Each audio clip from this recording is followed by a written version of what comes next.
Welcome to the Quiet Chronicle. Tonight we drift to a faraway corner of the world, a place where the wind speaks in long, low breaths and the sea repeats ancient stories to the cliffs. A place so quiet, so remote, that the world almost forgot it existed. The Flannan Isles, a small group of islands off the northwest coast of Scotland. Rugged, empty, beautiful in their loneliness. For centuries, sailors feared and admired them. The waves hit their cliffs with the rhythm of a giant heartbeat. The air stayed filled with the scent of salt and seaweed, and the seabirds circled endlessly, as if guarding something only they knew. But what happened there in December 1900 remains one of the most puzzling true stories ever told. A story of 3 men, a lighthouse, and a disappearance that left behind no footprints, no clues, and no answers. Tonight, we will tell it softly, slowly. Let it unfold in the warm quiet of your mind. So, settle in, allow your breathing to match the rhythm of the waves, and let's begin. The Flannan Isles Lighthouse had only been completed 1 year earlier, in December 1899. It stood tall and white above the dark cliffs, watching over the violent waters below. 3 lighthouse keepers lived there: Thomas Marshall, quiet, disciplined, dependable; James Duckett, older, experienced, a man known for his calm judgment; Donald MacArthur, nicknamed the Occasional because he stepped in when another keeper was on leave. He was loud, warm-hearted, and superstitious. The 3 men worked in shifts, keeping the beacon alive in the relentless dark. Their life was simple and repetitive: polishing lenses, checking boilers, writing in the logbook, and braving the storms to record conditions outside. Sometimes the wind was so strong it felt like the island itself trembled. Sometimes waves rose higher than the cliffs. Sometimes the fog was so thick the world disappeared. But still, the 3 men stayed, watched, worked, waited. Back on the mainland, people rarely thought of the lighthouse. It was simply a dot, a quiet guardian at the edge of the world. The only connection was a supply ship that visited once every 2 weeks. And so, on December 15th, 1900, when a passing ship noticed the lighthouse lamp was dark, no one panicked. Lamps go out. Storms happen. Maybe the men were delayed in their duties. But as the days passed, the light stayed dark. A dark lighthouse is like a heartbeat that stops. Something was wrong. The weather turned violent in mid-December. History records one of the fiercest storms that had hit the region in years. Waves rose higher than houses. Wind carved into rocks. Salt spray shot upward like white arrows. Some sailors later said they saw waves so tall they covered the lighthouse windows, almost 50 meters above sea level. That shouldn't have been possible. But storms don't follow rules. Nature doesn't sign contracts. During the storm, the Flannan Isles looked like a different planet, one ruled by water and wind. And inside the lighthouse, 3 men sheltered in silence, listening to the roar of something stronger than themselves. When the sea calmed again, days later, the lighthouse lamp remained dark.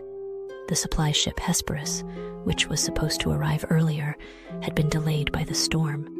Only on December 26th, 11 days after the lamp first went out, did the ship finally approach the island. As the crew neared the lighthouse, they noticed something strange. No one stood on the landing. No signal flag waved. No keeper came out to greet them. The island was silent, too silent.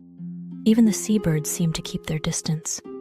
The captain ordered a small boat to be lowered, and 3 men rowed toward the island.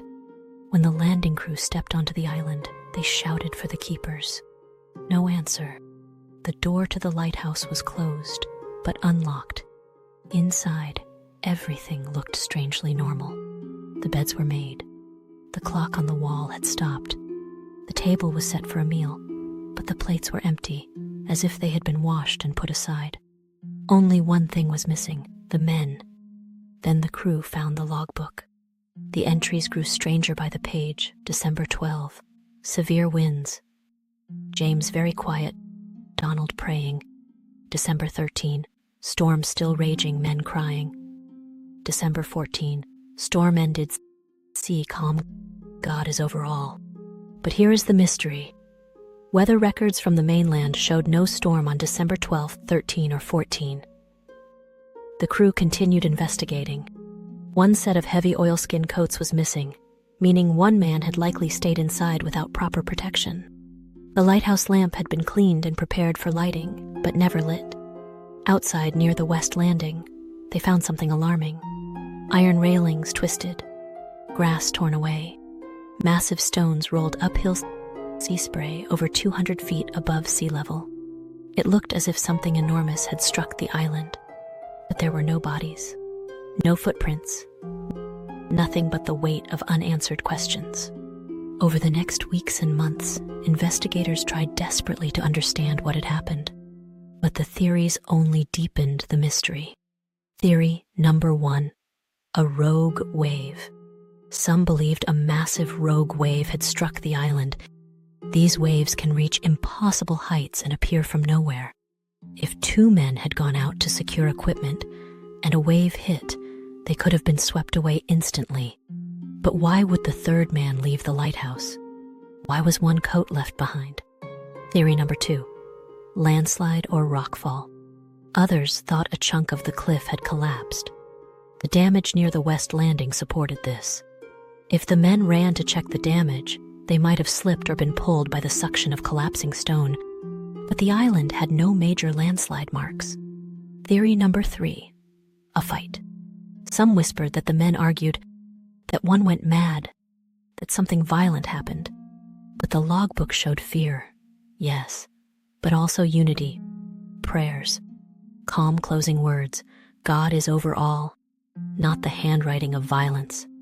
Theory number 4, something supernatural. Fishermen near the area had old tales of strange lights above the islands, of voices in the wind, of giants who sometimes walked the cliffs. Stories passed from father to son. Those stories grew louder after the disappearance, but they were stories nonetheless. Theory number 5, they tried to do their duty. The most widely accepted explanation is quiet and simple. A storm damaged the west landing. 2 men went out to inspect it. A huge wave swept them away. The 3rd man, in panic, ran to help without his coat, and he too was taken. 3 men lost to a sea that forgives nothing. Logical, practical. But investigators found something troubling. The damage near the landing was far higher than any wave should have reached, and still no bodies were ever found. After weeks of investigation, the lighthouse was put back into service. New keepers arrived. They lit the lamp again. They tried not to think about what had happened, but some refused to stay there long. They reported hearing footsteps on gravel when no one was outside, chairs moving in the night, whispers carried by the wind, too soft to understand, lights flickering even when the weather was calm. One keeper claimed he heard 3 knocks on the door each night at the same time. Always 3, always soft. Another swore he saw a shadow walking near the cliffs during a full moon, but when he went outside, nothing. The new logbooks contained short, nervous notes, strange sounds near the west landing. Wind does not match the sea. Heard voices, uncertain if real, but lighthouse life was isolated, lonely. Human imagination fills silence with noise, and the Flannan Isles were full of silence. Eventually, the lighthouse became automated in 1971. No more keepers lived there, no more logbooks, just the light, pulsing rhythmically through the dark, like the heartbeat of a sleeping giant. The island remains empty today. Visitors who come say the air feels heavy, that the quiet is loud, that the wind has a certain shape to it, a kind of whisper. And when they walk near the cliffs, they say they feel watched. Not with fear, but with a presence, as if 3 men still stand guard over the lighthouse, fulfilling a duty they never abandoned. And so, as we close tonight's quiet story, we are left with a mystery that the sea still keeps. 3 men, 3 lives, 3 names written in the logbook of history, and then erased by wind and water. What happened at the Flannan Isles Lighthouse will never be fully known, but perhaps that is what gives the story its power. Some truths live quietly, deep beneath the surface of the world. Some mysteries are not meant to be solved, only remembered, and in remembering them, we keep them alive. Even now, more than a century later, ships still pass by the Flannan Isles, and sometimes, if the night is calm, the sailors say they see a faint figure in the lighthouse window. Just a silhouette, still watching the sea. Maybe it is only the reflection of the lamp. Maybe it is only imagination. Or maybe the keepers never truly left. Thank you for joining the Quiet Chronicle tonight. May this story carry you gently toward rest. May the waves soften, and may the quiet guide you into sleep. Until the next bedtime story.